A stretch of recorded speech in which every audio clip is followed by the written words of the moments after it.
Everything old is new again. Welcome back to the channel. Thank you so much for being here. Appreciate all your support. Hope you're having a fantastic holiday weekend.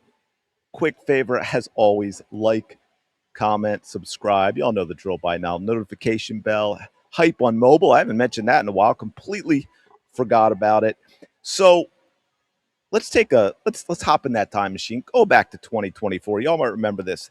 There was a concerted effort, mostly with Caitlin Clark has to speak out on her fans and nasty racism. She must denounce her fan base. Remember that? No other player ever had to be asked those questions or had to answer those questions for, random trolls online who weren't actually fans of the player. But for Caitlin, it was a big deal to the point where reporters actually asked the question. Now, I don't recall, for example, Angel Reese getting a follow up question after the investigation of the Indiana Fever fan base last year for game one concluded with zero evidence from Angel Reese's accusation that slurs were yelled out at her during the game. Not a single reporter in the WNBA had the curiosity enough to do their job and say, hey, Angel, you said you heard these things, but there's been zero evidence of that. Thoughts? Thoughts on that at all, Angel? Just out of curiosity? I don't know. Was Dejanay Carrington ever asked about her accusation made against an Uber driver on an attempted kidnapping?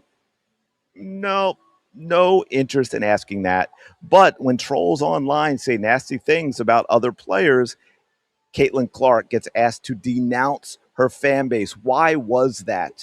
Well, as I said back in the day, it's Caitlin Clark's fan base is the source of all her power. Not a knock on Caitlin Clark at all. Keep that in mind. My point being, Asia Wilson, a lot of people say, oh, best player in the league. Okay, maybe. Doesn't get eyeballs. No one cares. It didn't bring fans. Her personality absolutely didn't allow her to keep those fans. Caitlin Clark had the perfect storm. She had a way of playing the game that no woman before her ever had, which brought eyeballs. And then she had the competitive fire, the charisma, the screen presence, however you want to describe it, that kept those fans engaged, that made those fans passionate, that had those fans following her and buying stuff. And that was something that WNBA had never seen. And they realized, hey, you know what? We can't stop Kate. Well, we tried, though. I should back up. They tried to have and still try to stop Caitlin from playing like Caitlin. And like, well, you know what we can do? If we get her to speak out against her fan base, those fans walk away. Caitlin Clark simply becomes another player in the WNBA, and we can get on with things. Remember that? So now we're going to try again with this whole fiasco from the Indiana Fever and how they handled Caitlin Clark's injury. So, of course, that esteemed media outlet, The Ringer, this is why the media is dying once again. By the way, Comcast Universal, $123 billion in revenue in 2025, put out a tweet, which they've never corrected, saying AZ Fudd set a rookie record with 6 3-pointers in a game. Of course, that is not true because Caitlin Clark made 7 3-pointers in a game. I do believe, to be fair, AZ has the record for 5 in a quarter, but that is not what Comcast, NBC, Peacock put out. They put out she set the rookie record for 6 in a game.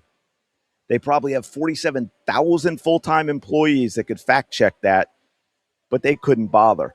So anyway, now we've got The Ringer blaming Caitlin Clark fans for the fiasco around her injury and insinuating that Caitlin Clark is upset with her fans for the things they were saying. So let's dig into this a little bit. The Caitlin Clark machine is turning on Caitlin. The Indiana Fever star was supposed to save WNBA discourse. Instead, she's become trapped inside it. I never ever heard what she was supposed to save the discourse. No. She was supposed to save the league, the unprofitable league that no one ever watched. And she is currently doing that again 1 million viewer game since Caitlin Clark, 2008, Candace Parker's first game of the season, her rookie year. None again until 2024 with Caitlin Clark, and I forget the number now, but it was like 22, 23, 24 of them. And of course, the new CBA. In 49 states, resting a superstar after a season mired by injuries is just good organizational practice. But in Indiana, it's fodder for a social media crap storm. Again, we're starting off very first sentence with disingenuous BS. Has nothing to do, none of it had anything to do with the Indiana Fever resting Caitlin Clark because of injuries. That right there is a lie. Sirat, lie. That's a lie, or you're simply incompetent and should not have this job. That wasn't it at all. If it had been announced, and I would think days before, again, don't forget the NBA has had to institute rules because this whole load management stuff got way, way, way out of hand because of fans started screaming bloody murder with the money they were spending for tickets, bringing kids and all that. And then the superstars on teams aren't even playing and no one even knew until it was too late. Nothing. If they had done a week in advance, hey, you know what? This game, this is the game. We're playing Portland, expansion club. They're not very good. This is the game we're going to rest Caitlin Clark. No one would have had I mean, some people might have had a problem because, you know, they don't believe in load management like I don't, but no one would have really batted an eye. So that, I mean, that right there is a lie. It is how the Fever handled it and kept changing their story and making it worse and worse. That was the problem that people had with what happened in Caitlin Clark's. I still don't even know. Was it an injury? I mean, she just had soreness. Now, she said it was her mental state that caused her to say, hey, you know what? I'm not going to play with the soreness. That's a completely different issue. But it was not this. Yes, she was a surprise late scratch. She didn't practice the day prior, which, by the way, Fever Media did not report. She was listed as out 2 hours before the game. Now, again, it sounds like that came late from Caitlin Clark, but that is not the issue. Because it's Caitlin, the theories came fast and firm. Was Clark actually suspended up because of an argument with an assistant coach that was caught on camera? Was Fever coach Stephanie White reprimanding her for going rogue on offense? I hadn't heard that one. Was she secretly injured again? Did the Fever wait until the last minute to announce Clark's injury in hopes of maintaining a home sellout? Now, by the way, again, based on how it was handled by the Fever, those are just questions people would have that are legitimate based on how the Fever handled Caitlin Clark's injuries last year. There is nothing out of the ordinary here. So, but now that the discourse is short on external enemies for Clark, yeah, I wouldn't say that at all. Still lots of external injuries. Enemies. I mean, see Tiffany Hayes and her response online just recently, if you want to get into that.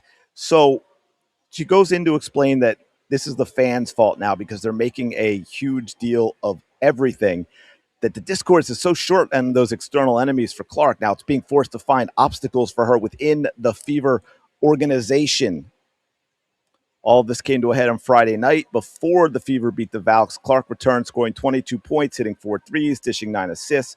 But it was her performance before the game that was more noteworthy when she delivered the most blunt, transparent, and frustrated press conference of her career. Now, for me, by the way, when she was trotted out like that, I feel like she was used. And look, this is not just Caitlin Clark. I think a lot of organizations do this at times. They use Caitlin Clark to get out there and run cover and take the hit for the organization's incompetence with how they handled this situation.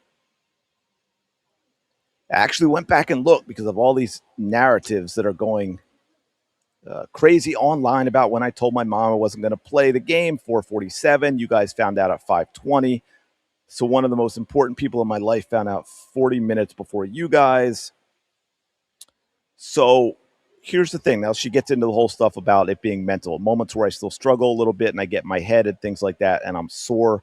That's just the reality of it. You can ask any athlete, you can ask any basketball player, women's basketball player, any athlete around the country in any professional sport. They'll tell you the exact same thing. I've got issues with that, but that's a video for another day. How does one conduct day-to-day league business under this cloud of suspicion? Dare I say that the Caitlin Clark effect is making it hard for Caitlin Clark to operate? Again, nothing to do with that at all. No one blamed Caitlin Clark, and no one would have blamed the Fever if they had been honest and upfront about what happened. Period. This is insane. And of course, goes on to say W isn't Caitlin or nothing anymore. Blah blah blah. Attendance. Blah blah blah. Actually, ratings are down. By the way, still not getting those Fever ratings from all the way back to the Sparks game. So now you have people searching for hate under the couch cushions to suggest that her own team, her own coach, is sabotaging her. Again, legitimate questions being asked. This is how it works in Clark World in 2026. Throw something against the wall, and the theory that invokes the most rage, that hints most shamelessly at conspiracy and sabotage, will likely stick. Kelsey Mitchell is freezing her out. Kelsey Mitchell does not pass. You can watch the film. Wait, no, Christy Sides is freezing her out. You could watch we've talked about this before. You could watch how things were happening the first half before the Olympics and post-Olympic, very different. What if the Fever drafted Raven Johnson just to spite her? No, not saying that. Saying it was a bad decision, and it would just be like, I don't know, Josh Allen when he was 26, the Bills spending a first-round pick on a top quarterback makes no sense. So here you have someone projecting onto Fever fans what she herself in the media is doing, using Caitlin Clark fans for clicks and views, what she is accusing all of us for doing as well. It tends to be those at the most polarized ends of the Clark debate, her biggest haters and her biggest fans, throwing out the most outlandish theories. She's missing threes. It's either because her control-driven coach is sucking the confidence out of her, because she was just a passing fad, the insanity of the WNBA. Got that part a little bit correct. I don't think I ever said she was missing threes because of White in terms of being controlled her confidence. She's missing threes because she has to take a lot of difficult threes because of the offensive system. But that is just a basketball opinion. It has nothing to do with any of the rest of this stuff. Now, I want to get to one more thing to wrap this up, right? Finishes off with Fever Heat writer Scott Agnes, in his report on Clark's injury, called it a strategic management plan, which sounds like something between load management and injury management, and which requires a certain operating level of obfuscation and ambiguity. Now, there is the problem right there. Scott came out with that, made it sound like load management, but then we got something different from Stephanie White, right? That was the issue. It kept changing. And so asking these questions regarding how the Fever handled this, because they did not handle it honestly, they were not straightforward. They changed their story, and you go back to 2025 and the Caitlin Clark injuries and how they handled that and how they dragged it out and kept fans thinking that she was playing the next game for quite a while.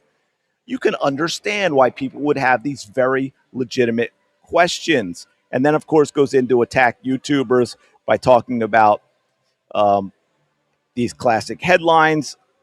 One of these is a BDP shout out. One of these is Ben Rhodes over at Black and White Sports 2. So congrats to them to get here. I'm a little disappointed that I'm not in here. Maybe I'm too reasonable. Am I too reasonable? Is that why no one watches? I'm too reasonable. Clark discourse is where so many modern online phenomena collide in their most cynical form. So anyway, this to me is a lot of projection. This is the media once again trying to divide Caitlin Clark from her fan base. Let me know your thoughts in the comments below. Y'all like, comment, subscribe. I will talk to you later.